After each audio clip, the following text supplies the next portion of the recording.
You're going to go ahead and legislate for multi-employer bargaining, despite business critics who say that this will open the way for many small businesses to be unionised, leading to strikes and the potential to shut down key parts of the economy.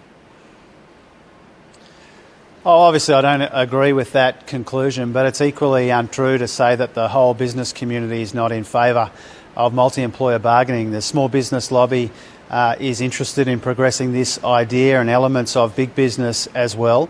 But there's not unanimity about the way forward here. We've said all along that that's not our objective. Our objective is to try and find sufficient common ground on ways to make the enterprise bargaining system work better for workers and for employers, whether it's multi-employer bargaining, whether it's ways to simplify the existing tests in the interests of business and workers, then we will progress those ideas, because we've got to get stagnant wages moving again. They've been stagnant for the best part of a decade, and that means Australian workers are falling further and further behind. All right, well, the difference between us and our predecessors is we think that's a problem. Understood. Let me ask you this though. You say that there is some agreement, but there is still very fierce opposition. If these moves do lead to industrial disputes and strikes, isn't there a political risk here for you?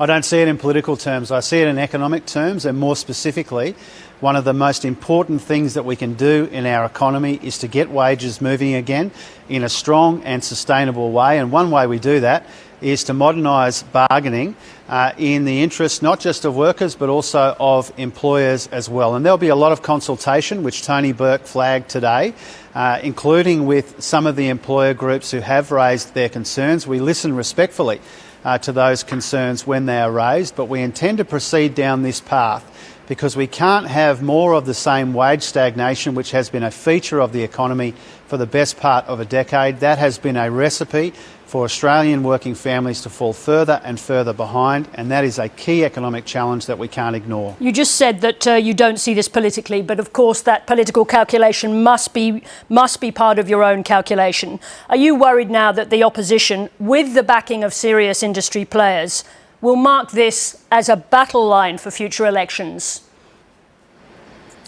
No, I actually see it in a very different way, Sarah, and this is how I see it.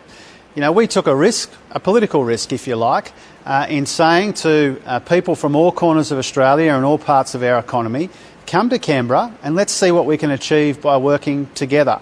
And we didn't heavily choreograph that. We knew that there would be different views, and sometimes there'd be contentious views put. There'd even be tense moments, as I flagged in my speech to the summit this morning, and that's okay, because the alternative is to prolong this decade of division, which has weakened our economy and made our people poorer. And the way that Anthony Albanese sees this, the way his government sees it, and I think the way the Australian community see it, is let's see what we can achieve together. Some things we won't agree on unanimously, but there is, I think, a sense of common purpose in the people assembled here. They do want to see what we can achieve together by bringing people together around our big economic challenges. And in that regard, I'm absolutely delighted with how today has gone, and I'm looking forward to tomorrow's discussion as well. Is this summit the moment where union membership starts to rise again after being given a leg up by your Labor government? Oh, well, that remains to be seen. You know, certainly we think that one of the issues that has been leading to the wage stagnation that we've seen for too long is a decline in the relative influence of working people.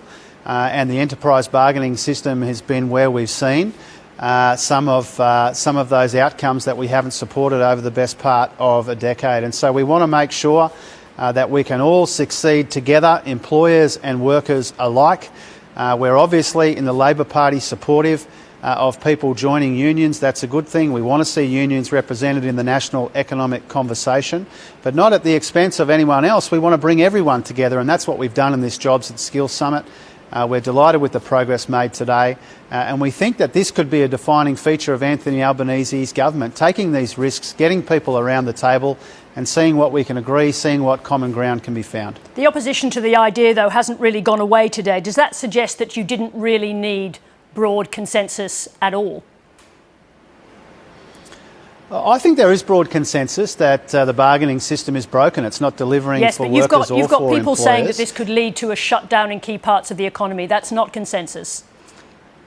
Yeah, and I don't accept that analysis, but equally, you know, I will defend the rights of different groups to raise their opinions. We would prefer people raise their opinions rather than keep them to themselves. That's how good policy is made, to understand the various views that are around, the diversity of opinions that exist in this country. It would be very strange to host a job summit where everybody had to sign up in advance to having an identical view. That's not the point of the summit. That's not the point of the government.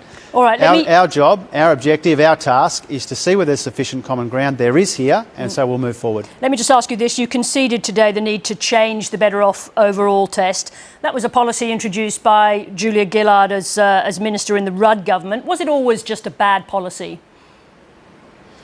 I don't think it was, but I think it's the way it is currently written is not sufficiently simple or fair or flexible enough for workers and for business. And I think that's a good example, Sarah, of where the government has had a historical view, and we've listened carefully to employers and workers who've said that we can do better here, we can actually improve the Better Off Overall test.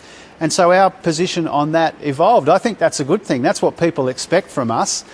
Is to listen to people, to genuinely take those views on board. We had a situation where the business community and the union movement and the broader community thought that we can do better here, and it would be strange if we ignored that.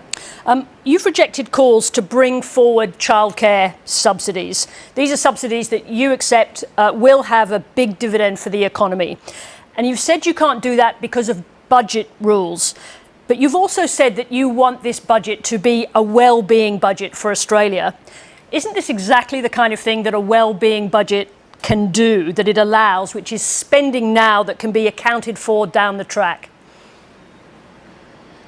Oh, of course, investing in Australian parents and particularly Australian mums in a way that eases people's cost of living pressures and delivers a massive economic dividend. We think it's a good thing. This is a very precise question about your call for a well-being budget, that you wanted Australia to look at the New Zealand model and go with a well-being budget. That gives you the ability to pay for something now and account for it down the track. Why not do that with this clearly very high priority? Yeah, and that's the rest of my point, Sarah, is that we do want to invest in people's wellbeing, and that's why we've got this $5 billion game-changing policy which will deliver a dividend in people's homes and a dividend in the broader national economy. And I just want to be upfront with people that there are heaps of good ideas, including ideas that we heard here today. Ideas that you would support enthusiastically if you were absent the fiscal constraints that we've inherited from our predecessors. But why not use the system? Why not use the system to help you? You're talking about budget rules preventing you from doing it, but you're also talking about a new way of looking at a budget that enables you to do just that.